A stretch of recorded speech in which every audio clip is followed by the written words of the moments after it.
She move her body like a shaman. All in my head, so much in common.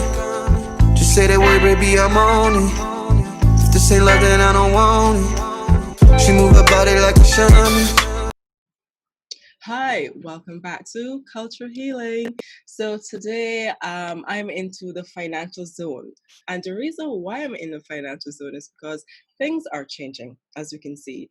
And in the Caribbean, myself, let's speak for myself. And if you can relate, give me a comment to let me know.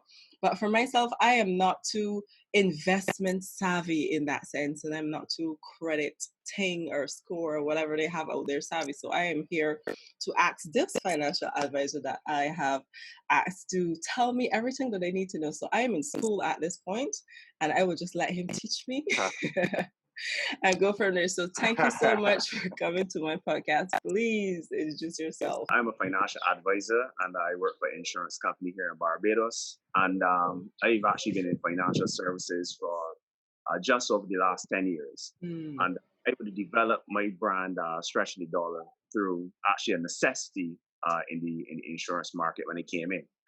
When it came in 10 years ago, it was very tumultuous time in the financial services industry, and this was due to the collapse of one of the major insurance brands. Who's that? I prefer not to call them. Oh, no problem. Do you? Yes. Yeah, the second day, right? Right. Mm-hmm. Yeah, I prefer to keep my That's name, okay. right? But it was one of the largest insurance companies in the Caribbean. Mm-hmm. And basically what would happen is that when it came in, a lot of the general population, there was a lot of mistrust within the industry, right? So that just going out and trying to sell an insurance product or retirement product. The major question would be, why should I trust you? So from there, I decided to develop a brand that would be more encompassing and would more talk about the total needs of the customer. And I would have started with just a few clients that I would have had, where I would have done, small seminars based on, their personal financial needs, because I found most people didn't really have an insurance problem. Most of them had total financial problems. And there, from just being a small seminar in a room in my house to being invited to, a lot of different organizations, hospitals, schools. I would have spoken a lot of places. And then we actually developed Instagram brand or website, which is stretchingthedollar.com, and it would have just gone from there. So that's basically where I'm at right now. Okay. So with that being said, let's get into this and try to pick you all the way down to just feed off of your information. So in the Caribbean, you said that you work in investments. If I wanted to go and invest into a small company over here, what should I be careful of, and just all of those details? Okay, well, I like I said, I mostly work in insurance, but if you're talking about investments, for the most part, and you're looking at invest in a company, I'd be looking at stability. First, when you invest in anything, they should give you hold on, let's call it no. You should be able to read it's like a manifesto of sorts, right? I always am at this point, but it will give you a breakdown of, the company, the history, everything that you basically need to know, the figures and that kind of stuff. But for the most part, a lot of that jargon goes way over person's heads. So generally speaking, you really need to have, I usually recommend, you have somebody that's a professional in the industry. It may be a personal friend, it may be somebody you trust, it may be your own personal advisor. But the matter is, you need somebody that could break down the jargon of what you're actually getting into and when you're getting into it. So for example, I would look at, the strength of the company, I would look at the history, I would look at, the potential returns, the type of market that you have and that kind of stuff, based on the current conditions and that kind of stuff. So there's a lot that you would need to know before you decide to go and invest in any product, to be quite honest. I usually research the company and the people that are doing it first. All right. So in terms of your stretching dollars, like give us a breakdown. Okay, let's see. I started my business and I decided to do like a natural care company or whatever of that sort. but I am just one incomer and I have to pay a rent and of course bills and etc. So what advice would you give me in that sense? I am still going forward with the natural care business, but it's a bit harder for me to really push it as much as I would have wanted. What can I do from there? Yeah, well, you said a couple of things. First, you said that you're single, and it's a business that you would have started up on your own, and that kind of stuff. Generally speaking, before I give advice, I usually ask persons to go into details about their business. But let's say, for example, you say you have a small business and it's you by yourself. Personally, I usually advocate that you don't overextend yourself. Now, for me, I would have started. I also have small business as well, and I would have started this. Probably back in 2008, we called it TYP, which would be a 2-year plan, and we would have gone. I started out in electric, and the one thing that I realized that worked for me would have been that I started with the clientele that I would have known around me, right? I would have started with persons that I know. I would not have gone for a massive loan. I didn't even go for it. I just went. I did. I used some of the money that I would have had. It was a big set, but it didn't. I didn't go in for like a big loan. Like I see some small persons going to put that pressure on themselves to overextend themselves, right?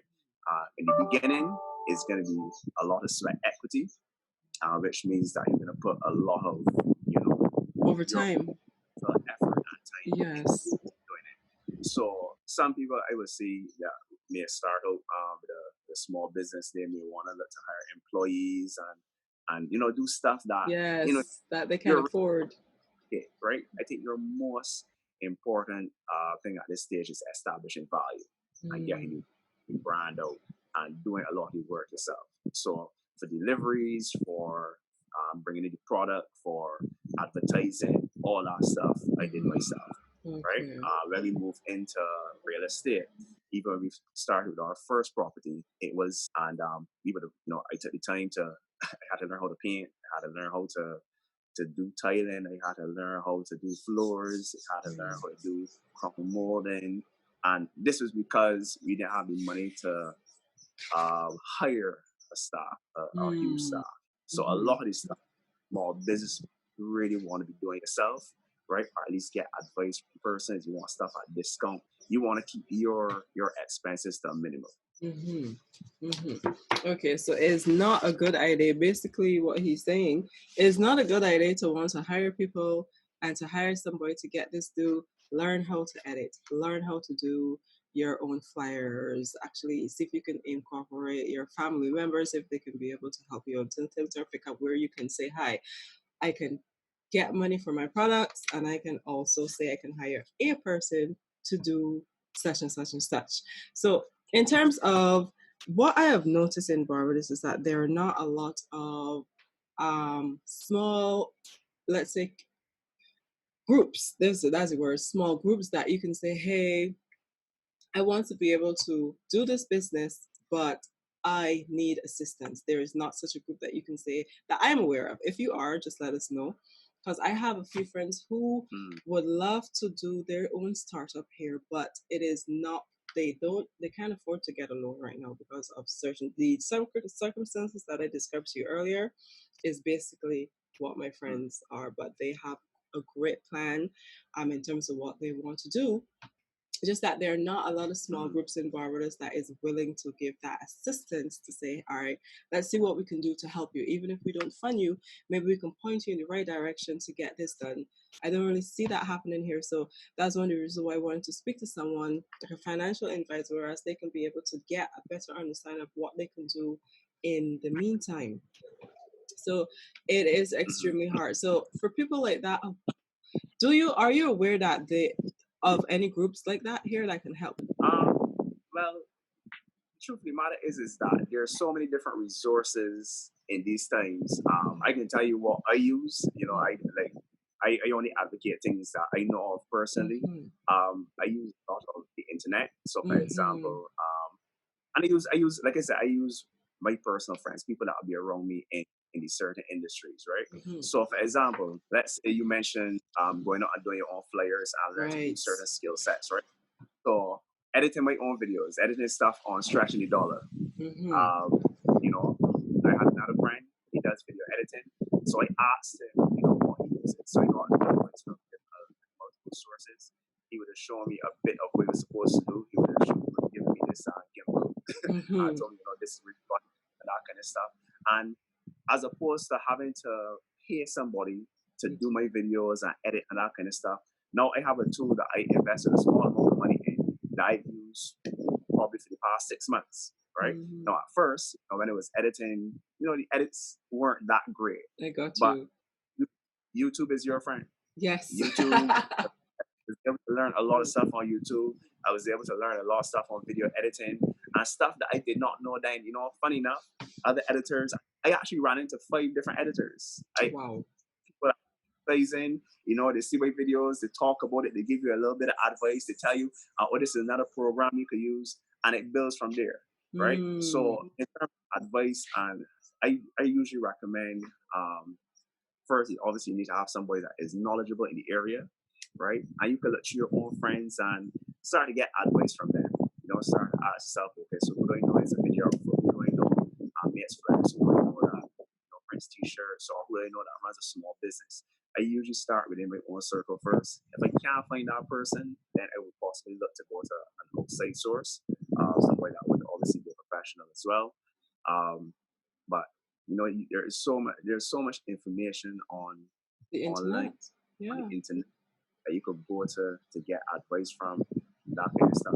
If you're looking for advice in terms of just strictly money, I also recommend that you have professionals in various fields. So, and these are just good people to have. I would say an accountant. Advice, I'm not an accountant, so I'm not going to be an accountant, right? I'm going to get somebody as an accountant to do my accounting for me. If I need something on legal matters, right? You got a friend as a lawyer, help you out in terms of legal matters. Banker, I have somebody to bank. If I have questions, I ask those persons. And these are people that you're going to build up over periods of time. So I usually look at those persons' senses and influence to give me the direction that I need, depending on what it is. Okay, so in terms of stretching the dollar, how do I stretch my dollar if I don't have an idea for a business, but I also just want to be able to have multiple sources of income, right? But I just don't have a business plan, right? For those people, what do I do there? Where do I look? What should I be interested in? All of those things. Yeah, well, there, again, self-education. Right now, I'm approaching 40 years. I've been in business for myself. This is almost 15 years. And I was 24. I was at University of the West Indies, and somebody reached out to me and invited me to be a part of a network marketing business. And this gave me the idea for what you call a continuing education program. And the first person they put me onto was a guy called Robert Kiyosaki. So if you're asking about stretching the dollar and what you're supposed to do and how to get into business and that kind of stuff, you want to look at the persons that are the professionals that know. And Robert Kiyosaki basically, in his book, Rich Dad Poor Dad, outlined step by step every single thing that a regular person should be able to do, from having $0 to becoming, I would say, very, very successful in any field that they are in. And he would outline four quadrants and that kind of stuff. Okay. So from looking to stretch your dollar, the first thing that you want to do is you want to look at the first quadrant that most people are in, which is in the employee quadrant. And there's certain basic building blocks that you need to build on. You have to have a certain amount of savings. I usually recommend at least building up to 3 to 6 months worth of savings, setting aside about 10% of your income. If you can't do 10%, because some people are at a position where they are further along in life. Some may have children already, they're already in debt, they already have, they already made some mistakes, right? But if you can't start at 10%, start at 1%, build to 2% and build to 3%, and you go like that, right? And as you eliminate debt along the way, then you allocate your debt into what you can save, right? You also want to look at financial coverage. You want to look at some insurance coverage. I also recommend having about 10% allocated to insurance and retirement funds, insurance, because should something happen along the way, your job is secured, but insurance is like the shield, and self-respecting soldier that will go into battlefield with a sword without a shield, right? It's true. It's true. Yeah, you need to be able to protect your assets and that kind of stuff. And these are just the basic building blocks. And then the other 10%, I recommend you look for investments. And these can be simple cash investments, like to start simple with mutual funds. Depending on the strength of your government, you can look at government bonds and that kind of stuff. If you can find decent governments, decent companies to invest in, stocks and shares. These are things that I would look at investing very small amounts with and growing it over a period of time, right? Wait, now, so, sorry, Barbados have that? Government bonds that you can go invest in? I don't want to talk about government bonds in Barbados. All I would say is, I just advocate persons to use common sense. Yeah, they're government. But if you follow the news and follow what's going on in the strength of the economy and the ease of getting money back, you'll be able to get it. Quite frankly, I will leave you to your own common sense to make that decision as if you're going to invest or not. Right? Smart man. I like it. So, I like it. Continue. Yes. So these are things that you look at. So that's on the basic blog. And by the way, you could get all this information. I have all these videos laid out on Stretching the Dollar on Instagram and Facebook. So you can always check the page. After the basics, right? The issue is with most persons, they usually get stuck in the employee quadrant. And the employee quadrant is more really exchanging time for money. And anytime you find yourself exchanging time for money, you got to understand there's a basic equation. You can't get any more time out of the day. The same 24 hours you have is the same 24 hours I have. So when you're exchanging that 8 hours for a dollar figure, no matter how much you produce, your income is going to remain stagnant. Unfortunately, your expenses tend to go like this.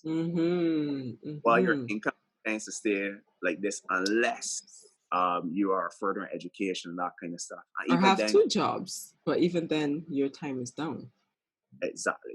And there's nothing wrong with having a job, but what you do with the money that you make in the job is really important. So from the time you can start to set aside that goal of savings and that kind of stuff, what you should be looking to do is you should be looking at having a small side hustle, right? Or a small business, as Kiyosaki puts in his cash flow quadrant. And a side hustle now gives you additional income that you can either accelerate your savings or put to work on investments. It is a way that builds additional cash to get you where you want to go a little bit faster. As to what you could get into, can't really say it. I always make the disclaimer, I can't say it. Got right? you. I got into electronic because it was at that point in time, it was a hype. And today, almost anybody can bring it in from Amazon and that kind of stuff. Yeah. But you just imagine what you could do if you could just make an extra $100 a week. It should be an extra $400 a month. It should be an extra $5,000 a year. Imagine if you could do it, if you could double that, make $200 a week, right? You can make an extra $10,000. What can you do with that? And when you get to that stage, then what you want to do is you want to branch off into, you want to go into a third tier of the financial planning pyramid, which would be possibly you're looking at either real estate, which is the home that you're going to build. This is another area which I think that people make grave errors in. Now, let's take an example, and this is I'm actually going to be launching and bringing out a series with my wife, who is she's a real estate expert. I do the financial planning, and we're going to do a series on it. We're supposed to film hopefully this week, and but we're discussing the difference between buying a home that you just live in and house hacking, right? So let's say, for example, persons come to me all the time and they say, well, I need a house. I want a piece of the rock in Barbados. And they may qualify for, let's say, about $250,000. And they could go and buy, a house. They live in with their family and kids, and that's great. However, the house for them is a liability because they have to pay a mortgage. They're going to pay a mortgage. They're going to pay light bill, water bill, gas bill. If your house needs repairs, if it needs something to it, anything, that house is going to be from you. Maintenance. Taking the same money and probably buying a duplex. Now you may live in a slightly smaller space, but on the other hand, somebody is probably give you $6, $7, $8, $9, even $1,000 a month extra, which then pays for part of your mortgage and pay for your water bill, and they pay for your light bill, and they pay for different things that that you need. So it's a case where the money is the same, the process is the same, the bank is the same, the repayment is the same. However, the difference in income is totally different. Yeah. Right.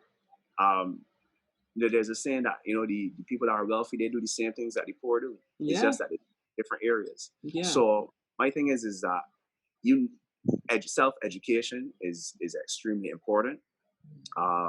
You really need to get into some financial books to understand where it is that you are in life. You need to talk to people that are experts in the fields, and then you need to go about making better decisions with your spending habits to advance yourself. So if we are to come to you for advice, apart from Instagram, but on a more personal level, how would we be able to book you? Is there like a fee, etc., to do so?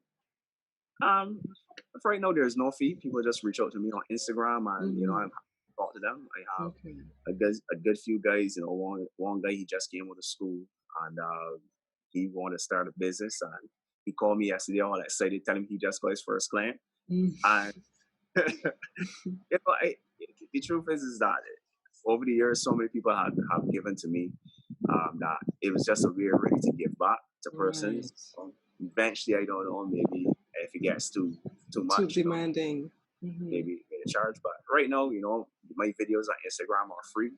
They are very, very self-explanatory. You can check it out. Stretchingthedollar Instagram. You can go on my website, which would also have. I can actually be developing a journal. Another gentleman, funny enough, he was starting his business, and he does these online journals, and he offered to do it for free. So I was like, okay, cool. So you should have some spreadsheets in there to help you with your tracking and budgeting. And this is all stuff you could go on, you get for free. It'd be pretty simple for you to get started. Guys, get in there. This man is offering something that a lot of people in Barbados are not really offering right now, and he is free. We cannot continue to. Why is it saying that my internet is unstable?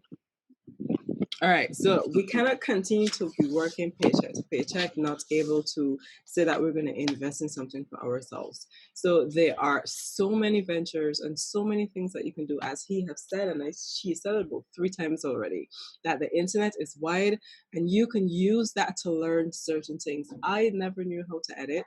I didn't even know nothing about podcasting and YouTube, but I just know I had knowledge that I wanted to give out there. I watched YouTube 24/7 for like 3 months straight just to learn these things. We need to be able to be in a better circumstances when it comes to financial matters, and we need to be more aware. We need to make sacrifices for ourselves to be able to put our heads above water. So if that means that snack that you like, that you have to take that $2 and put it in a piggy bank and sacrifice that, you have to do so. Even if you have to tell your children, listen, this Christmas, we are not doing Christmas. We are saving this money. So in about 10 years, you will get all the Christmas that you want. You have to be able to make that sacrifice. So in terms of investing in a home, like you mentioned, right? What is the best way? Is it to like buy a broken home and rebuild to rent, or a half-ready home? I see that they have homes that are fully ready. Which one you think would be beneficial for somebody who wants to become a renter, should say, or a landlord? Yeah, that want to sell and rent properties. But that's really that's a very broad question. I can tell you what we did. Okay. We bought broken down homes and we renovated. This was our first in Pittsburgh, but again, if you go on Stretchingthedollar, you can see the latest property that we would have purchased, and we would have taken it. We got a deal. I mean, sometimes you just got to sit down and wait for deals, like I said, a lot of the stuff you're going to do is sweat equity. Nothing is really going to be handed to you.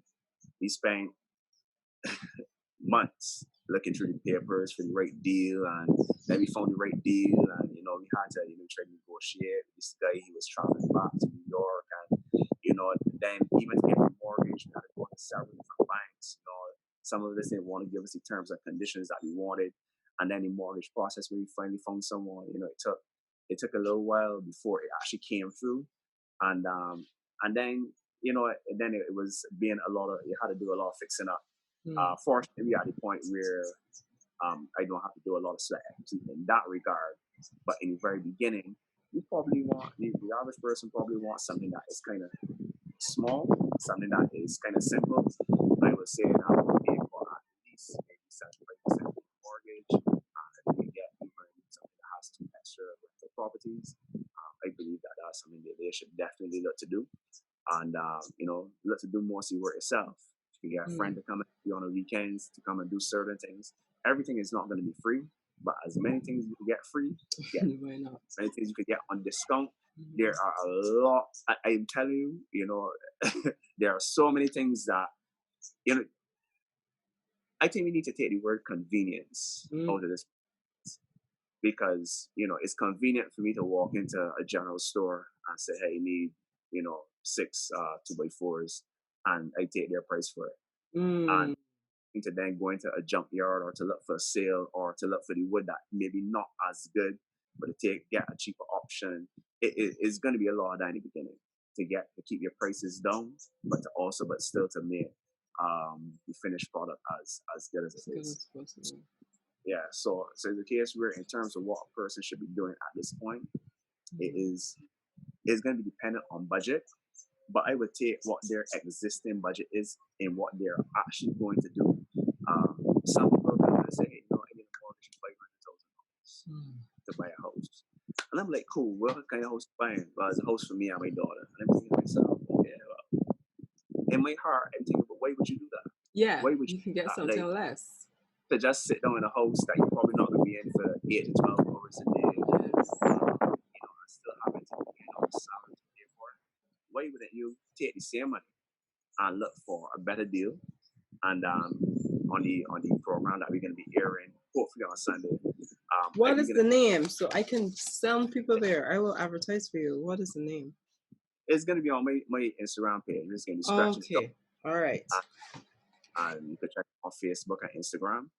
But we're gonna show 2 different examples. One around the $250,000 price range, and one around the $450,000 to $500,000 price range. And we're gonna show the difference between. We actually found actual houses and actual properties on our listing, and we can go through all the expenses, which would be things from insurance, to renovations, mortgage indemnity, all that stuff. The repayments and the possible rental return, and they can show you how what if it's a viable property or not. So that's the kind of stuff they're going to do. Hopefully, I should be able to have it launched by Sunday. Okay. Yeah. Sounds good. It sounds good. All right. So, question then. In terms of mortgage, and a lot of people, because when I started on talking to people about mortgage, I myself didn't know about mortgage up until 2 years ago. Right? I did not know how. I will definitely have, because I want to ask you about how does the mortgage work for the house that you may be renting, your insurance, etc. as you being a house owner to rent, not to own. Because I am talking about stretching the dollar. And if he said that what he is saying is a good plan in terms of buying a house to rent out, you're still working, you're still going to get rent from that property as well, whereas you can still get that money saved and even buy another property or open a business. That is a good strategy. So I wanted to know about how the insurance work, the mortgage will work here in the Caribbean, because I had another financial talk, but she was based in the US, so she broke down certain things. But I wanted to know how it works here in the Caribbean, especially in Barbados. I wanted to get into just how the mortgage works and what people can do if it's so that they are not able to, what you have to have for you to be eligible to have a mortgage here in Barbados. Well, the first thing they look at is your income. Okay. There's something called a debt service ratio in Barbados that tends to be around 40%. And debt service just means that they're going to take your gross salary and the accumulation of the amount of money you're paying back towards debt collectively can't exceed this 40%, right? That is what is supposed, right? As if that actually happens, that's another story. Your monthly pay was $1,000 to pay back. Your debt service ratio would be $400, and that is what you will have to pay towards your mortgage or car loan or whatever the collection of all your debt is going to be, right? That's the max you are allowed to pay back here. So they're going to do something like that. They're going to get your information. They're going to definitely run background checks. Mortgage probably, it's going to be very stringent. They're going to definitely look at any outstanding loans you're going to have, your credit cards, all this stuff. So for you young persons that are out there that, don't have any children yet or married or anything like that, my advice to you is be very, very, very careful with the purchases you make now. Because the car that you're going to buy, that's going to give you a 7-year loan. During that period of time, if you're in your early 20s, you're going to be around 30. And most persons may have found a significant other or moving into the phase where they're looking to start a family. And during that period of time, if for some reason that loan is still outstanding, that is going to come against you in terms of getting this mortgage. They're going to definitely look at that money. Yeah. Wow. So you really need to take a look at the major purchases that you're going to be doing while you're young in anticipation for what you're going to need in the future. Right? So look at that. You're going to have to look at legal fees, which are that's different depending on each bank. They're going to definitely look at life insurance. The life insurance to cover the total amount of money that you're borrowing. So let's say your mortgage is going to be about $250,000. Insurance or banking institutions, what they want to know is that if you were to die in this period, they need to know that they could recoup the money. Yes. So that they don't have to go because it's expensive. If let's say you pass away and you owe the bank, you still have an outstanding balance. What's going to happen is the bank now has to go on. They have to go and sell it because registering papers. It may not be in the greatest condition. It may not be the right market conditions. It may be a buyer's market instead of a seller's market. It may take them 10 years to sell the house, whereas the money is still outstanding. Whereas having an insurance policy in place ensures that on death, the bank gets their money and the family keeps the house. There's nobody loses in that sense. Okay. And the family is happy. Look at probably mortgage indemnity. And that depends on how much you're borrowing. You're going to need indemnity on a certain amount of the money that you're going to be purchasing. And that is going to differ between the different financial institutions. You can also look at something called you can look at house insurance or contract all risk insurance. Contractors all risk is if you're building the property, if something was to happen to the contractor or your materials, let's say there was pilferage or stealing or something happened where it offset the cost of building the house, you could be covered. And obviously, home builders insurance will protect against major perils like fire, water damage, flood, hurricanes, and that kind of stuff. So all this is to protect you. So when going for mortgage, a lot of persons just think of the initial repayment cost, but if we get the finer details, the extra stuff that's going to cover the legal fees and the insurances and all that kind of stuff. So those are things you definitely have to look for. And that's for somebody who's going to actually be building. But if you're buying like a ready-made home, it's not fully ready-made, but you got to like maybe do tiling or indoor stuff. Does that still apply as well in terms of guessing? All the insurances except probably the contractors all risk to play there because you're not building an existing structure. Right. You have to do renovations. Yes. They will probably just take that into the mortgage or something that do it out of pocket. Okay. And so then when I talked to the other financial advisor in the US, she said that their mortgage, interest runs daily. So their interest is a daily thing. Does it work here? Hold on a My second, right? thing was, in terms of the interest in the insurance. She said that in the U.S., theirs is daily, like the interest is a daily thing, and if you miss your 30-day plan, well, we were basically summing it into credit score because I wasn't sure if we had a credit score here in Barbados. So she said that if it's so that they pass their 30-day mark of no payment, then they lose their good credit score that they had before. So after that, I've tried to find out if we had credit score here, but there was no such thing as a credit score here as well. So in terms of your mortgage, is how does the interest works?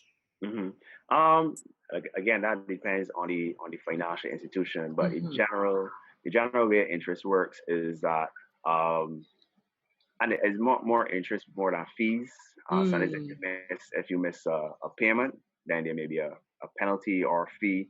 But missing a mortgage payment, you really don't want to do that because most people because for most people they're gonna need a maximum of 40% of their income, and missing one payment means that you got to pay 80% of your income the next payment.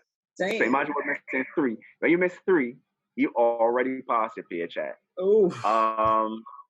So the interest continues to grow. I can give you a quick example of how interest works.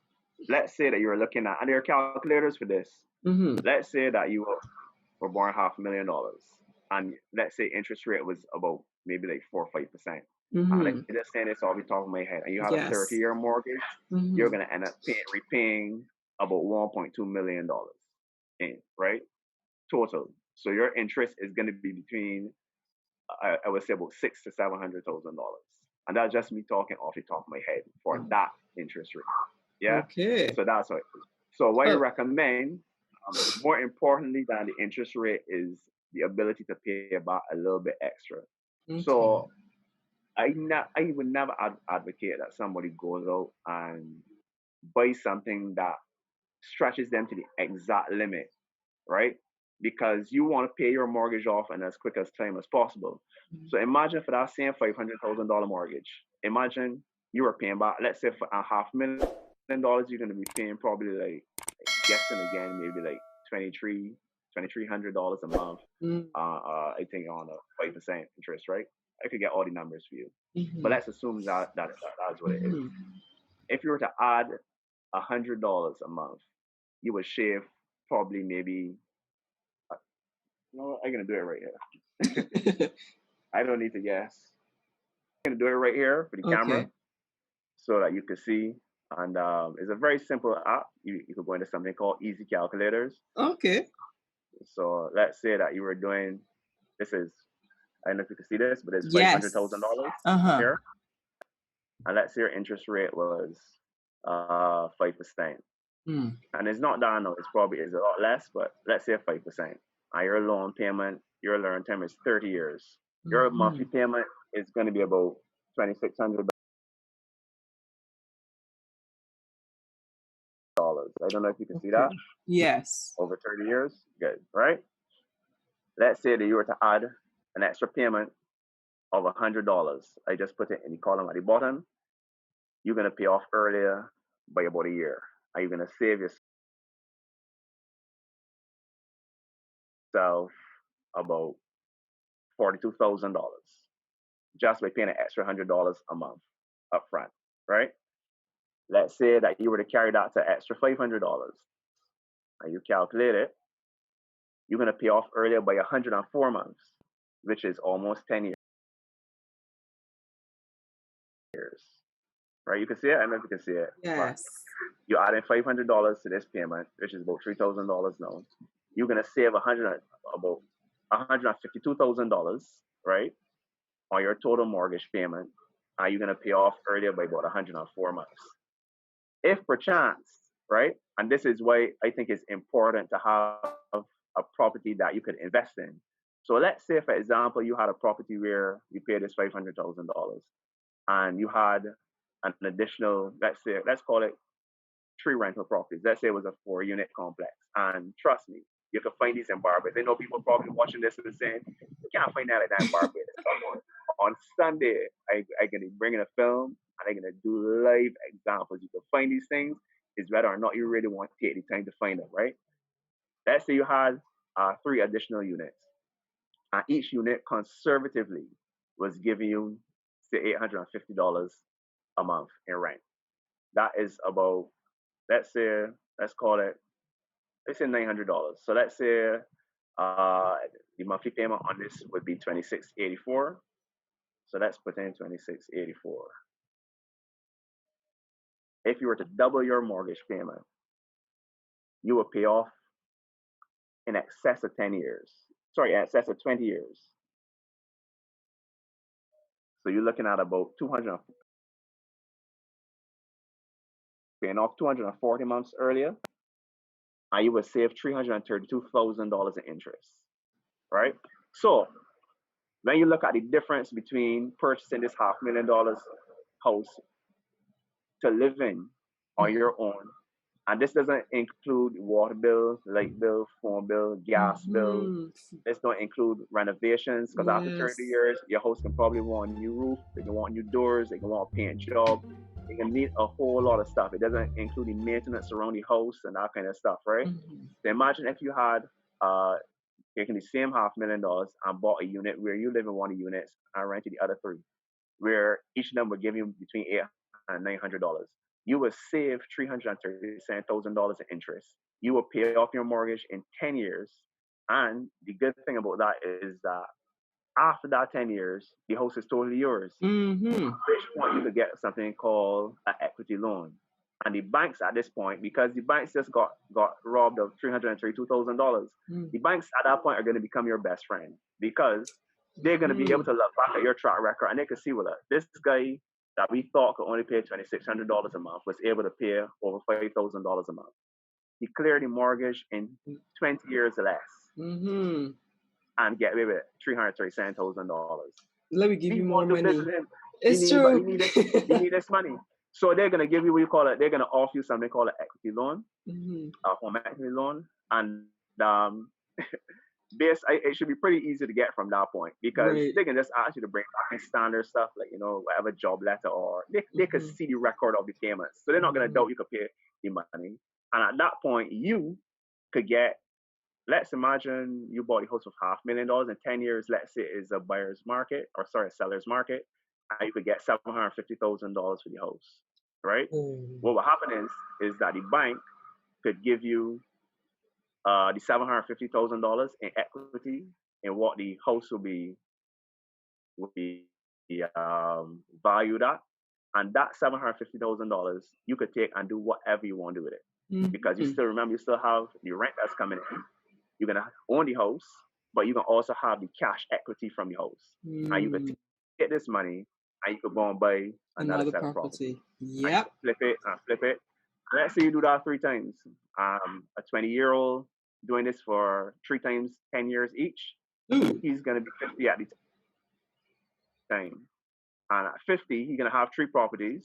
He may have children. He decide, you know what, I'm going to leave the 3 properties in the children's name. Let them know they got to get a job. And that's that. And they take the equity out of the properties. They're going to be, the tenants are going to pay the mortgage for the kids. They could continue to run it. But you, the owner, could retire with well over $1 million in your account. Wow. And that is a family business, people. That is what you call good family planning. Yeah. So is that so cool? Exactly. So these are things that most people, I guess I would say a lot of people overlook. But you start small and you expand. I know that and I know people that are watching, sometimes when I give this advice in person, because I really do give it to almost everybody that comes into my office, as long as they have the time and they will listen. I know it seems really far out there, but it's not as far out there as having to, the pressure of having to keep a job for 30 years, hoping never to miss a payment. It's true. It's very true, because you're benefiting more by taking that money, living in a small shack, and this elaborate property that's yours, getting back that money. You can upgrade your shack once you are good with whatever you have in your savings and go from there. So I find that a lot of people don't go into business like this because they want to be like, oh yeah, you see, he's been renting out this property, but he live in this. That is not what you should be focusing on, though, because by the time you've done that, in about 10 to 15 years, your house is going to be elevated. Your business is going to be double what those people were talking about, and they are the ones that are going to then admire you. I feel like people stop what they want to do because of other people's opinion, and that is why I felt like people are not able to push forward in what you do. And this is good advice. It is truly good advice for you to actually make your money back with the sacrifice of your pride, I should say. All right, good. So what I was saying is that you know what I show on my Instagram page on Stretching the Dollar is really, you know, I have, my aim is to have 100 episodes up.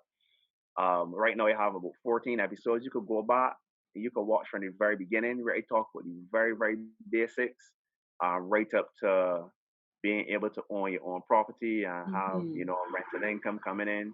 And I would say at this point, I would never tell anybody that it's easy. I tell you, there are times that, you know, when I first read my book, the Perfect Business, well, it was actually a cassette tape I listened to. It was called The Perfect Business by Robert Kiyosaki, and then that put me on to Rich Dad Poor Dad. When I heard the tape was literally only 28 minutes long, and I cried because I couldn't believe that after 17 years of school, I mean, from primary school, let me see, 7 in primary school, 7 in secondary school, and about 2 years in university. That's about 16 years of school. Wasted, yeah. At no point in my education system did they ever sit down and tell me the things he said in 28. And I was so upset. I mean, I was so upset. I was at UE at the time doing exams, and I remember I left the same time. I never went back. I dropped out of school same day. I left, and it wasn't even a difficult decision because it was something I was looking for. But you know, I did come from, you know, humble beginnings. You know, I love my parents. I believe that they taught me well. They gave me good values. But it's a case where, in terms of money and financial, I don't think that the education system did us justice in teaching us that. And it wasn't the easiest thing. It was that, you know, I went through a lot. You know, I read books. I was still sharing a bed with my brother at 25 years old. I lay down, I read the books. I read books over and over again. Think and Grow Rich, Power of Positive Thinking, Power of the Subconscious Mind, Richest Man in Babylon. And at that time, it was just a dream. I couldn't even begin to fathom where I would find the properties. Like this guy was finding properties to do it. But by taking small steps all the time, continue my education, you know, everything started to unfold. You know, it started to, you know, get better at certain things. You know, it started with the small business. You went through the proper channels, and you know, by the first time I was doing my first property, I didn't even realize that I was doing what he was saying. We were in Pittsburgh, and it was so cool. It was actually on my birthday. It was 4 years night. I'm born December 31st, and outside was so cool. And at the time, we didn't have enough money to turn on the electricity, so we had a little heater. This was entire, it was literally about this big. Wow! And at the time, it was difficult to use because it's a heater, but I had to put my hand in the cold water. When it was painting, we were doing, I can't remember what we was doing, but I just remember I had to use water to like kind of like wash off the paint brushes and that kind of stuff.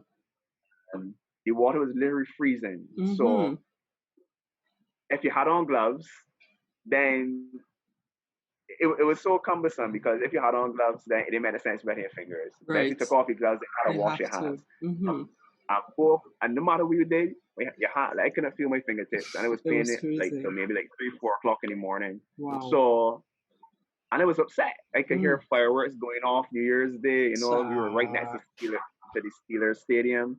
You could hear all the guys partying and having a good time. And we had customers that wanted to move in January 2nd. It had to be done. And, you know, I was upset. You know, I was really pissed. It was only like a year later when I realized that, you know, rental income was coming in. I was like, I didn't even realize that I had passed these steps. that Kiyosaki had outlined so long ago. Mm. Even when we bought our property here, our property, it was out of necessity. It was I just got kicked out of my father-in-law's house. Wow. Again, it was on my birthday. I just realized all these It's a horrible, pattern. terrible things happening on my birthday. You Like, poor thing. this is the first time that is actually Click to is actually you. clicked. Yeah, and we decided, look, we had to find a place. We want a place to rent on the South Coast. Mm-hmm. And when we found the places to rent, then we compared it to mortgage rates, and we realized that, this is going against everything that we believe in. We Yes. find the mortgage. And the rest was just history. It was a Ooh. fantastic deal. I would say my wife, she's a guru at this stuff. I usually just sit along for the ride. I got But you. when it comes to finding these things, She's the boss. talented. I got you. So I need to have her on the show then and have her talk to us and what type of properties we should look for and all these different things. Oh, no worry. We're gonna have like I said, she's gonna definitely be doing that on the thing. If she could give me the time tomorrow or Sunday. The girls complaining that during COVID they can't get their hair done and they don't want to go on TV. Listen, put a wrap on. Check this wrap. Understand? Yeah. So, but yeah, we're gonna make it happen because I think I've given a lot of people the financial side, but it's time to hear the practical side. Exactly. Yeah, so definitely. And it's sacrifice. My man sacrifices birthdays without him even knowing he sacrifices birthdays for him to be able to live a life of comfortability. And I feel like if you want it, and I always tell people this, I say, even if you don't want to be comfortable, you are about to have kids. Think of your children and how comfortable that you want them to be. And if it's so that you have to make the sacrifice so they don't make the sacrifice, you do so because you have your limited time and they have a little longer than you have right now. So investing, doing a house, renting, doing your own business at a sacrifice of whatever you have to do. So we need to have a better standing in our community. And with that, when you bill, you are able to assist somebody else who is also billing. So you're not just billing for you and your family. You're billing for someone out there who wants to bill as well. Mm-hmm. Yeah. So it goes in a circle. It's a beautiful cycle that we are trying to create for ourselves in this community. And I am hella grateful to have someone like you who can come in here and tell us, well, make the sacrifice. This is how to do it if you're going to make the sacrifice. I appreciate that you do something like this as well. Yeah, not a problem, man. Yes, please. So I am going to end here with you. As you said, you have a podcast a little later. So I'll give you your time. But I would love to have you back again and talk some more about different things. By then I will have a lot more questions and just pick your brains and just smaller things that we can do as small business owners. And just with the economy, this is my last question actually. With the economy changing, you've heard about this cryptocurrency thing, right? How is that going to affect, pardon me? Yeah, I've heard of it. Yeah. Right. How do you know how that would affect us in the whole in the Caribbean and just it changing and you wanting to be your own business owner? Do you have any inkling of how it may affect us? It is a fantastic opportunity. Mm-hmm. I believe any person in the Caribbean should really take advantage of it. I trade in forex market. I would have started quite recently, probably like just about a year ago. And nothing that is worthwhile is easy. It is hard. I would tell you, it's probably the hardest thing I've ever had to learn. And the funny thing is, you don't learn linearly. You learn it goes like this. So when you first start a new discipline, right? What happens is that you think you're going in this way, and you could go this way for maybe 3 steps. And then something is going to take you this way, and then something's going to take you this way. Then you may have to come back here, right? You're just trying to get here. When you look back, there's no way that you could have gotten to step 7 without taking step 1, even if step 1 took you slightly off, right? So it is a lot of learning. I've been set up, thankfully, with a really good platform. We began to build a really great team, and we do teach the forex market. is a fantastic opportunity. Again, all this is stuff that is in Kiyosaki's model of cash flow quadrant. Is actually the fourth quadrant. Any person that's watching or anybody that hears my voice on any show I talk about Robert Kiyosaki and this cash flow quadrant. It is absolutely true. The fourth quadrant is being an investor. You know, from the time I started my financial journey, I knew that that's where I wanted to end up, being an investor. When it came across, it was something that I definitely took, grab hold of with both hands. And for a very, very, very small amount of money, very, very, very small amount of money. I mean, minuscule. You have the opportunity to trade on a platform that billionaires trade on. You have the opportunity to make, the opportunities are endless. It's just whether or not you are willing to sit down and spend the time. And so for people in the Caribbean, I know that some people are, people are skeptical about certain things as they are with anything in life. But if it's one thing that I've learned, when I first got into network marketing, people were skeptical of network marketing too. People tell me it's a pyramid, it's a scam, it's this, it's that. But then they're working for $1,500 a month, $2,000 a month. As far as I'm concerned, working a 9 to 5, I respect the working person. I really do, because I did, and I had a fantastic time at the airport when I used to work a general 9 to 5. There's nothing wrong with making an honest living. However, I always bring my stories back to the parable of the 3 talents. One guy got 5 talents, one guy got 2, and one guy got 1. The guy that got 5 talents, he went out, he multiplied his. The guy that got the 2 talents, he went out and multiplied his. The guy that got the 1 talent, I always liken that to the people that work in 9 to 5 and they never want to go and take a risk. And you can tell me if I'm wrong. These are the same persons that are gonna say that, and this happens. It happens to everybody. I just put down $500 on my account. I feel good, and as soon as they leave the bank, you're going to flop. There we go. Right? It's always happening. Yes. And then people, and then the conversation is, as I get money, send this happen to come and take it away. Yeah. To me, it's a biblical principle, right? It's just a matter of understanding how it relates to us. Trying to hoard your money in a bank or just trying to put it down. The truth of the matter is that the person is gonna, the same that happened with the person with the 1 talent, that's gonna happen to that person as well, more likely than not. Somebody gonna come and take the 1 talent and give it to person with the 2 and 3 talents. And who the people with the 2 and 5 talents? Those are the business people. Your tire want fixing, you can take it to a tire company who sacrificed his hard work to go and build a tire company, right? If the car want paint job, you're gonna go and sacrifice your money. If the children run out of food or there's an emergency, you're gonna sacrifice your money and you're gonna go give it to a big business owner. And that person that's a big business owner, chances are, instead of, when he was small, instead of taking his money and, deciding like, to take a risk, he's the person that was out there working 23 hours a day and sacrificing hard so that, he could build a life. Yep. And sacrifice. Basically, this whole conversation that we're having here basically says you have to sacrifice everything you have just to be able to just have your head above water and more. So thank you so much for visiting. I am hella grateful that you decided to sit down and have a conversation like this again. I will have you back on again and have more. But in terms of the cryptocurrency, is a good thing then. Because I've been hearing that is a bad thing.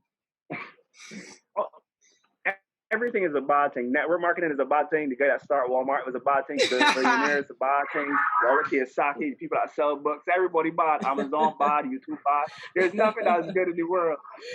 And what has me, right? What gets me is they're right, They are right. The people are right. Because whether you think it's a good thing or whether you think it's a bad thing, you're absolutely correct. Is like, I asked to say, my question to persons like that is, I always ask them if they remember their first girlfriend or boyfriend, right? And they say, yeah. I said, well, you know, things didn't work out. Did you move on? Yeah. Did that mean that women were bad or men were bad? No. No. What about companies that shut down? You know, banks have shut down. Does that mean that banks are bad things? Are they good things? No. Insurance companies have shut down. Are they good or bad? You know, schools, people, like, you know, sometimes you had a friend that maybe he didn't treat you right or she didn't treat you right. Does that mean that having a friend is a good thing or a bad thing? But it's going to do an exercise program or a weight loss program, it didn't work. Does it mean that weight loss programs are good, or is it you didn't put any work? Which is it? So when you ask me if crypto is bad or crypto is good, crypto could be good or it could be bad. It is because people do make money using crypto. I mean, it is just whether or not you've taken the time to learn it, to have the right people around you to teach it. You invested, you know, you had the correct strategy. You know, so, like Brian Tracy says, we as people, we greatly. Let me write that. I write all the names you'd say. I write everybody down. Brian Tracy is actually my favorite sales author, and he has a saying. He said, you know, people greatly overestimate what they could do in a year, but they greatly underestimate what they could do in 5 years. And most people, when they get into something for the first time, they try it once, they try it twice, they try it 3 times, and say it don't work. It don't work. They give up too easily. Yet there are people that have built crypto companies, made millions, even billions. There are people that have built network marketing companies that make millions, billions. There are network marketers that are very successful, you know. People that do real estate are very successful. But then there are people that do all these things that are also not successful. The question is, which are you going to be? How much time are you going to spend putting it into your own future? Because when bills have to pay, right? Scotty, the man feel fear. It's just you. So I made my decision. You know, have I made a lot of money forex market yet? No.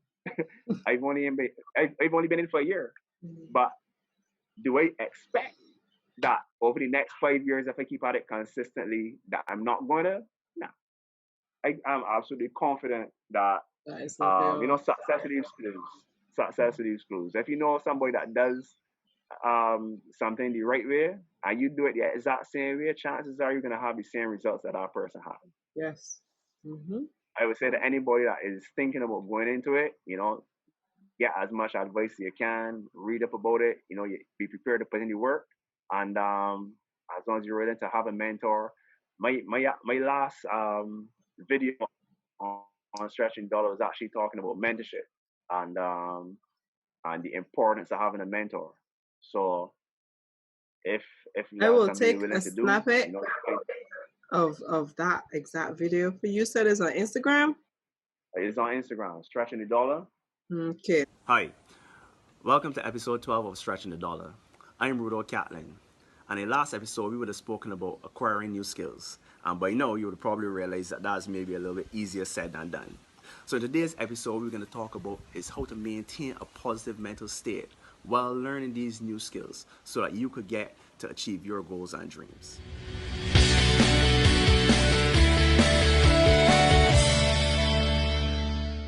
So why is being in a positive mental state so important? Let's take a look at a popular example, New Year's resolutions. How many of you out there have set a New Year's resolution?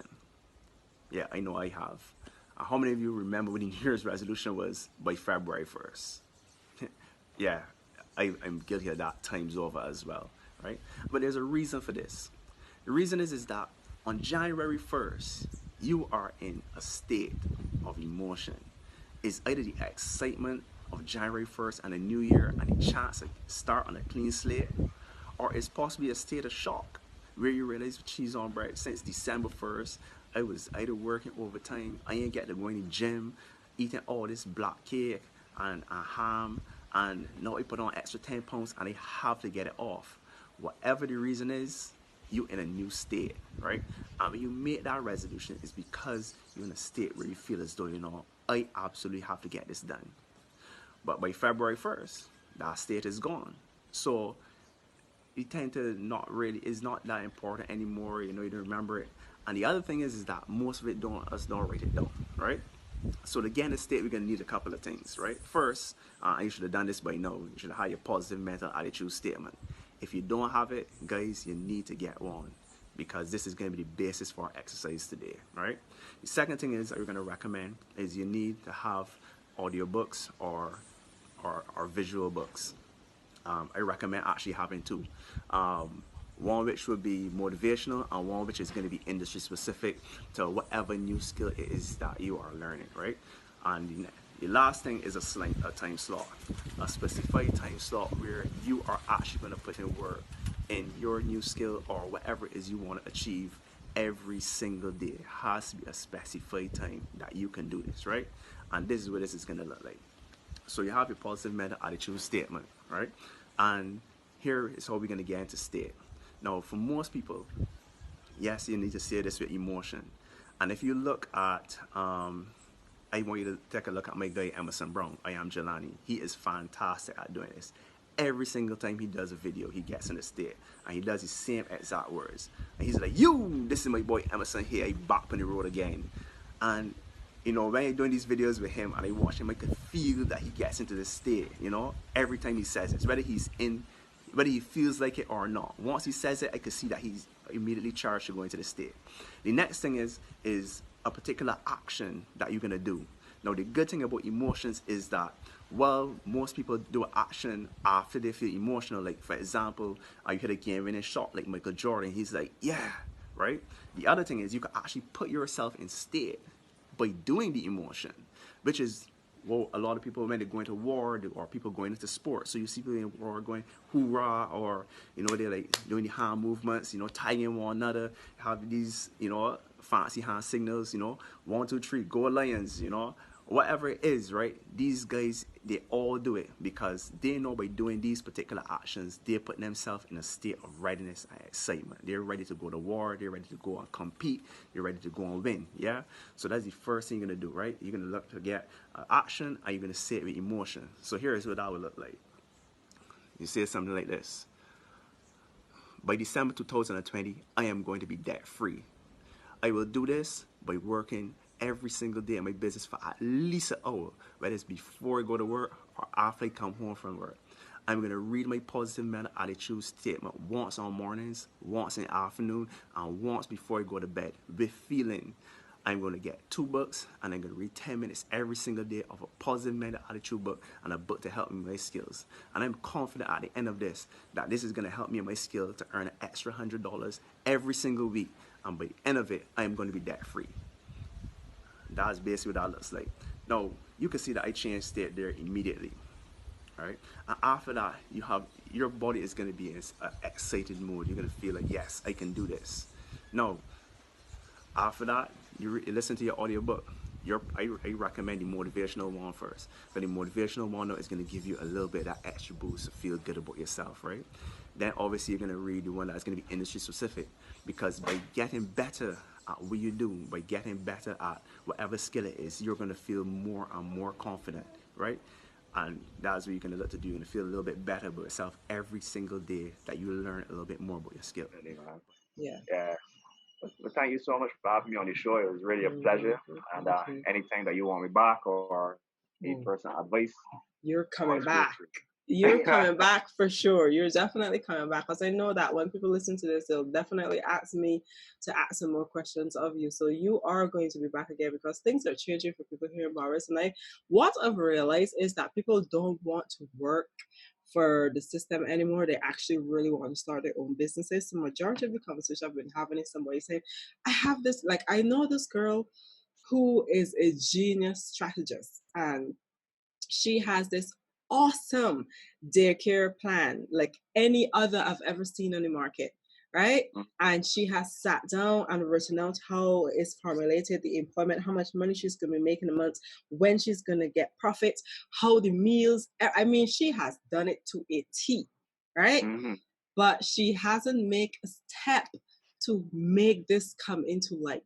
And I think because she don't have the right influences and information around her to say, you know what, go here, this is what to do, don't be afraid of a no or whatever, is why she has not done anything with it. But let me tell you, the moment she decides to go into the world with this plan, it's going to be epic. It's what she's offering. It's going to be epic. So you are definitely going to come out, because with your advice and your surety that you're giving people with this, they are going to make a step forward and never be afraid. And the fact that you're from Barbados, you're from the Caribbean, and able to do these things that you're doing and continue to do will inspire a lot of people. So you're going to be back on this channel for sure. Well, I'll be happy to be back, man. Thank you very much. So thank you for this conversation. I learned a lot, and I'm sure that people that are listening to this will learn a lot. I always say to you people, don't be afraid. There is fear alone is why you are still where you are. Drop your fear and your possibilities are endless, people. It is endless. So thank you so much for joining me today. And let everyone know once again, like, this is your platform. Just where can they find you? What will you be doing, etc.? Just tell us again. All right. Well, you can find me first and foremost on Stretchingthedollar. You could send me a direct message. I usually respond to direct messages fairly quickly. I'm also on Facebook. My Instagram is linked to the Facebook, so what's on Instagram is usually on Facebook.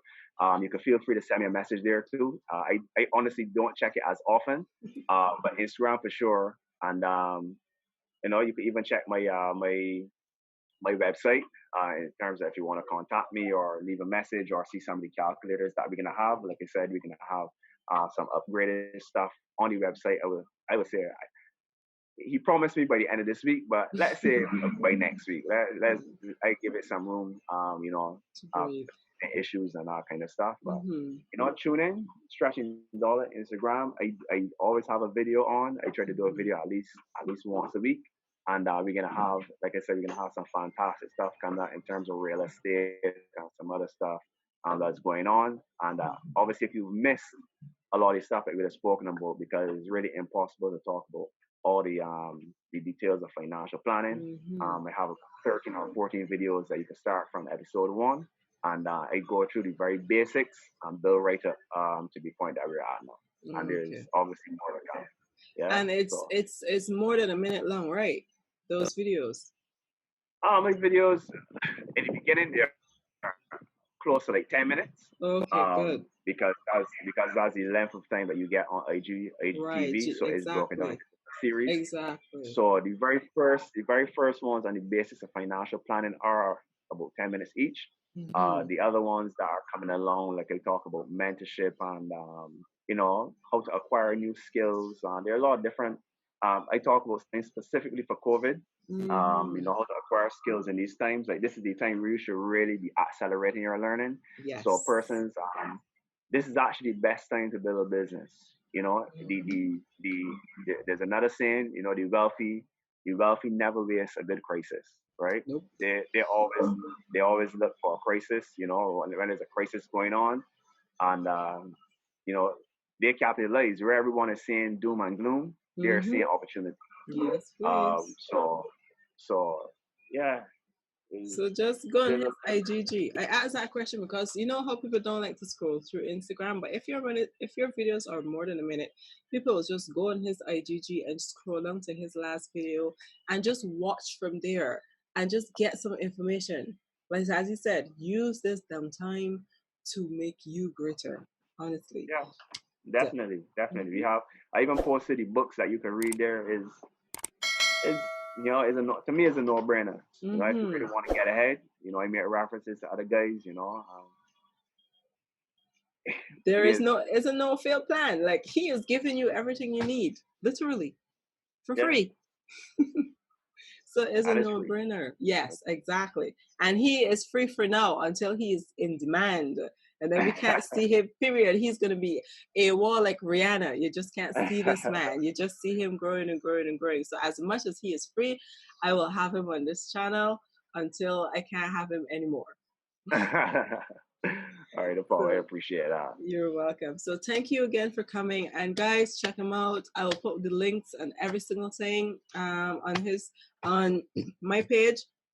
He may post a few of this as well. I will edit it out so he can do his thing and post it on his channel, so people over there will also be able to see it. and go from there. Support every people. I always say support one another. We are as Black people not need to stop being crabs in the bucket and go from there. Support each other, people. We need it within our community. So thank you so much, RUDO. Right? Yes, please. Yes. So thank you so much, RUDO, for joining my channel. No And problem. have a great day, guys. All right, Don't you hang too. up. Hey you, yes you. So thank you so much for watching my video, and I hope that you enjoyed the video, and thank you so much for coming to my page. So I would like for you to subscribe, and I also want you to watch the last video, and I hope that you enjoy everything on my channel. Thank you.